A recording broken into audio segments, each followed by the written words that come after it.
मराठी व्याकरणचे प्रश्न आहे पहिला, तोंडपाठ या शब्दाचा समास ओळखा. तर त्याचा समास होतो तत्पुरुष समास. तोंडपाठ या शब्दाचा समास तत्पुरुष समास. प्रश्न दुसरा, खुशाल चेंडू म्हणजे काय? तर खुशाल चेंडू म्हणजे अतिशय खुशाल किंवा चैनी मनुष्य, त्याला खुशाल चेंडू असं म्हणतात. अतिशय खुशाल किंवा चैनी मनुष्य. प्रश्न आहे तिसरा, अतिश्री होणे या वाक्यप्रचाराचा अर्थ. तर त्याचा शेवट होणे असा त्याचा अर्थ होतो. प्रश्न क्रमांक चौथा, खोड या शब्दाचा विरुद्धलिंगी शब्द ओळखा. तर त्याचा विरुद्धलिंगी शब्द होतो कालवड.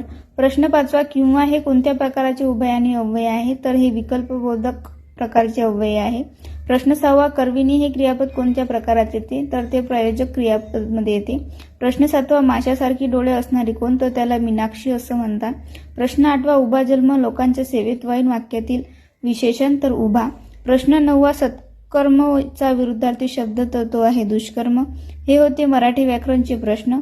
जर तुम्हाला हा व्हिडिओ आवडला असेल तर व्हिडिओला लाईक करा, शेअर करा आणि सबस्क्राईब करायला विसरू नका. धन्यवाद.